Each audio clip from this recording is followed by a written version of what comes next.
see the growth that you want to see? Yeah, I mean, the main thing is, is did the ball go where it was supposed to go? And did the ball get out on time? And I think, for the most part, I'm getting the ball at time, and I'm getting the ball out to the right guy.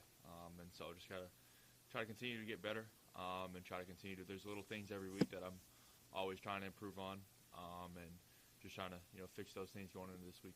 And you and Eric obviously are new together as far as play caller quarterback. How much do you feel like you guys are getting a little bit more in sync, and what's the result, if that's the case? What is the result of that? Yeah, I mean, I think we're getting better each and every week, not only just me and EB, but I think as the offense as a whole, I think we're getting better each and every week, and I think he's calling some really good games, and so he'll continue to do that. He prepares so hard and always has a good plan for us, and for the most part, we've been executing it. We just got to try to continue to finish drives and finish games in the fourth quarter. Going to slightly go back to the interception, but Ron told us the other day that at halftime he came in to kind of see what you're up to. You were talking to Jacoby, and then he came over and spoke to you. Can you just kind of walk us through that part and just how you, I don't know if you needed to recover per se, but just how you were able to get through that and then get ready for do what you did in the second half? Yeah, I mean, honestly, you don't really have a choice but to, just get over it.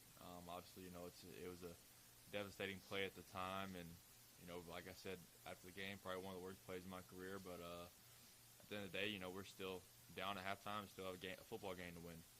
So everyone around me did a good job, just trying to pick me back up, and, I just relied on my teammates and tried to go back out there in the second half and, make up for it. The idea of moving past it, you seem to be pretty good at that. It's always noted you're pretty even keel. At what point did you sort of develop that, or has that just been kind of your demeanor even in life for as far as you can remember? Yeah, I mean, for as long as I can remember, this is kind of how I've always been. I guess you could say it's kind of how my dad always coached me to be. But yeah, I mean, as far as I can remember, it's kind of how I've always been. My dad would always tell me it's always about, the next thing. It's not about what just happened. It's always about what you're going to do after it. You're never judged for the mistakes you make. You're judged for how you respond to those mistakes. Back to Eric real quick. What have you learned about him, his style, how he goes about things since the day he first walked in the door? Yeah, I mean, I think I've just learned how much he cares and just how much he puts into this thing and just how hard he works. And he truly, everyone says they want to win, but he truly wants to win, and he'll do whatever it takes to win football games. And so it's been fun to learn from him. It's been fun to go through this journey with him. But yeah, I mean, he's a tremendous leader, and he works so hard, and he puts everything he has into this. How have the adjustments to the line helped you? You look more comfortable back there, but how have they helped you?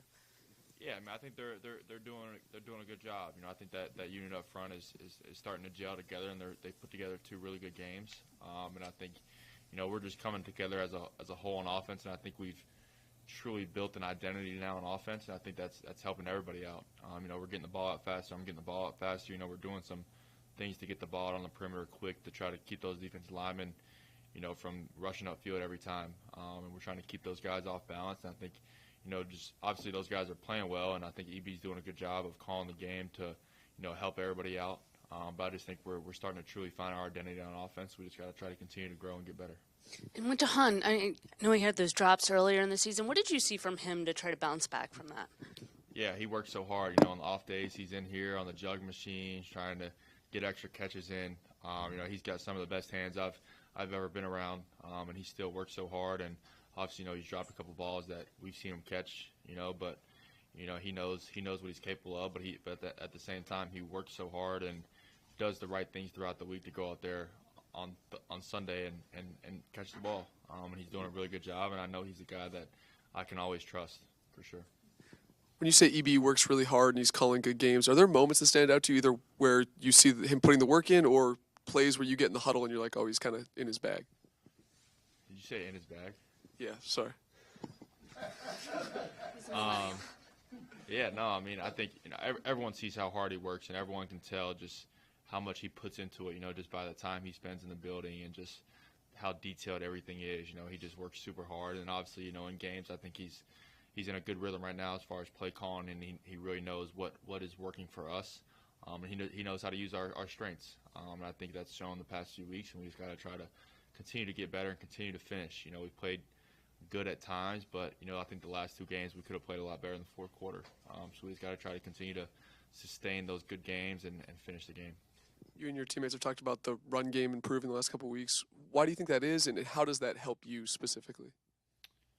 Yeah, I mean, obviously, a good run game helps the passing game, and that obviously helps me, helps everybody get open. There's more space on the field, and I just think we're doing a good job of being balanced, and I think that's what is helping our running game. And obviously, I think when teams look at us, they think we like to throw the ball a lot. Obviously, just from what our numbers say, but we can still run the ball. We got a good old line. They do a good job in the running game. Good tight ends that can block, and we got some running backs that know how to run the football. So I think the more we can use those guys, the more we can be balanced, the better we'll be. And I think, especially on Sunday, we did a good job of that, of being balanced and throwing some screens in there as well, and just, keeping the defense on their heels. Sorry, dude. It's all good. I think I kicked that. There it is. We joked a couple weeks ago about it being Groundhog Day with the sacks week after week, and then the last 2 weeks it's totally changed. There's been changes on the line, but has something changed with you also, as maybe your internal clock or more play calls to at or near the line of scrimmage? Because the numbers are dramatically different. Yeah, I mean, I think, obviously it starts with those guys up front, and they're doing a lot better job, and they're, like I said earlier, they're gelling as a unit, and they're doing a really good job as far as picking up blitzes and being on the same page, and the backs are doing a good job as well. And I think for me, I've tried to improve every single week as far as just getting the ball out of my hands and trying to get down to the checkdowns faster, and I think I've shown improvement in that area every single week. I feel like I'm doing a pretty good job of that right now, and I think I've shown that the past 2 weeks. I just got to try to continue to find ways to improve in that area and make it easier on those guys up front. And then you've won 2 of the last 3 road games. You played well in Philly, but going to Seattle is always viewed as kind of this unique thing, specifically the crowd noise. As you get going this week, will you prepare differently? Have the coaches said anything to you, other players?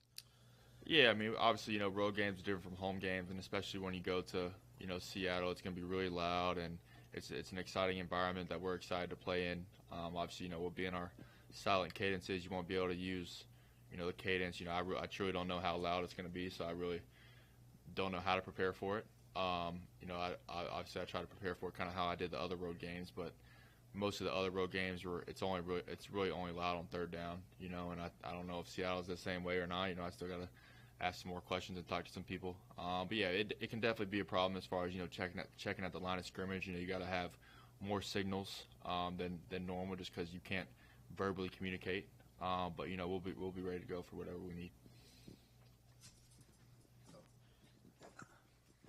I guess each week things change, obviously, and now all of a sudden you guys get a win, and you're facing a team that's ahead of you now in the NFC picture. So how's mindset going up there, knowing how important this game is, facing a team not only NFC but a team that's ahead of you? Yeah, it's a great opportunity to go play against a good football team. They're doing a good job on both sides of the ball, and they've won a good amount of games this year, and we know it's going to take our best to go up there and get a win. So it's an exciting opportunity. We don't really look into who's ahead of us and who's not. We just try to take it one game at a time and try to go 1-0 each and every week. And every single game that we play is the most important game of the year. And we treat every single game as the must win. Cool. What's the loudest stadium you played in so far? Like, 'cause you're talking about the silent cadences. Like, what's the loudest place you played? In the NFL? Yeah. Probably Denver. Denver was probably the loudest in the NFL. But I think some stadiums I played in college were louder. Virginia Tech, for sure. Yeah, for sure. Cool, thanks, guys.